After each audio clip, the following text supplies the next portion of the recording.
இருந்தாங்க. And when the baby was born, புள்ள பிறக்கும் பொழுது they thought she will not breathe. மூச்சு விட மாட்டான்னு யோசித்தாங்க. But when the baby was born, புள்ள பிறக்கும் பொழுது she cried.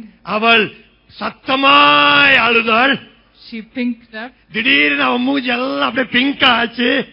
And her lungs worked wonderfully. அவளுடைய லங்ஸ் நல்லா வேலை செஞ்சதுங்க. ஹalleluya, ஹalleluya.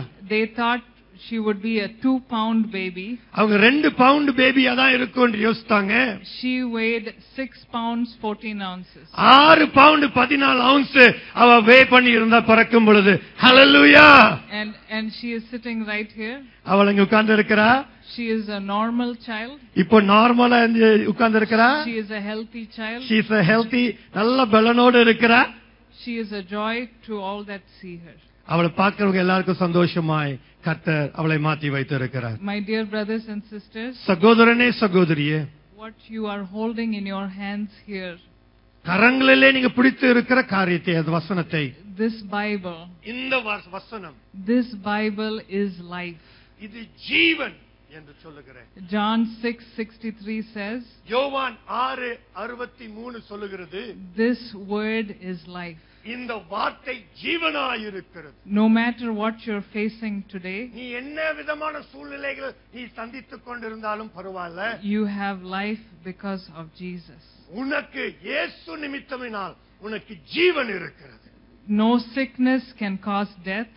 ஒரு வியாதியும் மரணத்தை கொண்டு வர முடியாது. No financial situation can cause ஒரு lack. பண பிரச்சனையும் உனக்கு டெத்துக்குள்ள கொண்டு போக முடியாது. The God who said, I am willing, நானே உனக்கு I am willing என்று சொல்லுகிற தேவன், He is willing today. இன்னைக்கும் அவர் உனக்கு செய்யும்படியாக, கிரியை செய்யும்படியாக அவளாய் காத்திருக்கிறார். He's been willing for 2000 years. அவர் 2000 வருஷமாக அவளாய் காத்துக் கொண்டிருக்கிறார். When he died on the cross, அவர் சிலுவையில மரிக்கும் பொழுது he took care of your sickness. உன் வியாதிகளை அவர் சுமந்து கொண்டார். He took care of your financial problems. உன் சூழ்நிலை பண பிரச்சனைகளை அவர் சுமந்து கொண்டார். He took care of your peace. உன் சமாதானத்தின் காரியங்களுக்கு அவர் சுமந்து கொண்டார். And he paid for all of those for each one of us. எல்லாத்துக்காகவும் அவர் கரியம் செலுத்தினார். Hallelujah. ஹalleluya. கரங்களை தட்டி கர்த்தரை மகிமைப்படுத்துவோமா? Thank you Jesus. Thank you Jesus. Hallelujah. Amen. Amen. என் பிள்ளைக்கு இப்போ 9 வயசுங்க. Hallelujah. Amen. நான் டாக்டர், என் கொலீக் தான் என்னை பார்த்து சொன்னார், உன் பிள்ளை மரிக்க போறா. He said it's deadly.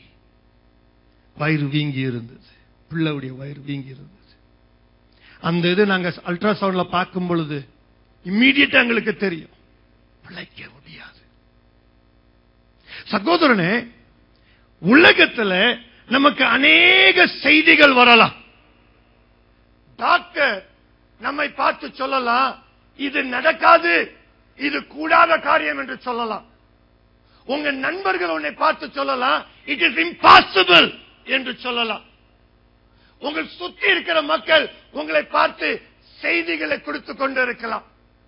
ஆனால் வசனம் சொல்லுகிறது, வாசிங்களேன்.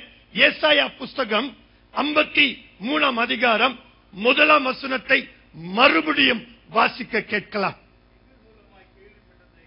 எங்கள் மூலமாய் கேள்விப்பட்டதை ஹalleluya விசுவாசித்தவன் யார்? சகோதரனே, அநேக செய்திகளை கேள்விப்பட்டுக் கொண்டிருக்கிறீர்கள். ஆனால் எல்லா செய்தி நம்மை சுத்தி வரலாம், நம்மை நெருக்கலாம். ஆனால் எந்த செய்தியை நீ விசுவாசிக்கிறாயோ அதுதாங்க உங்களை பாதிக்கும், ஆசீர்வதிக்கும். ஹalleluya. கரங்களை தட்டி கர்த்தருக்கு மகிமை சொல்லுங்க. இந்த ஏசாயா தீர்க்கதரிசி சொல்லுகிறார், எங்கள் மூலமாய் கேள்விப்பட்டதை விசுவாசித்தவன் யார்? ஓ glory to God. இந்த நாளிலே கர்த்தருடைய புயம் வெளிப்படுகிறதற்கு உன் வாழ்க்கையில அவருடைய வல்லமை வெளிப்பட வேண்டுமா? ஆண்டவர் சொல்லுகிறார், நீ சரியான செய்தியை விசுவாசிக்க வேண்டும். Believe the right message. நான் டாக்டருங்க, இங்கிலீஷ்ல இந்த வசனத்தை வாசித்தீங்கன்னா, who has believed our report.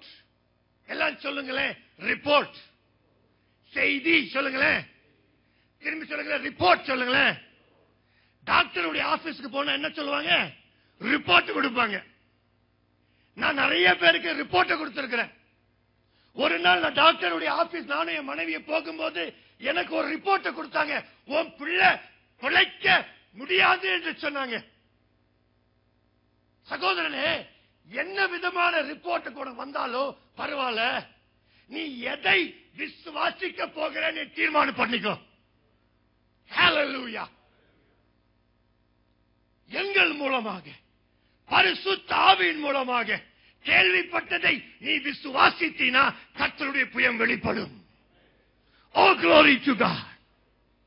நாங்கள் கண்ணீரின் நடுவில் இருக்கும் பொழுது, எங்க விசுவாசம் அசைக்கப்படும் பொழுது ஆவியானவர் எங்களோடு பேசி சொன்னார், மகனே, நீ யாரை விசுவாசிக்க போகிற? டாக்டரை விசுவாசிக்க போகிறாயா?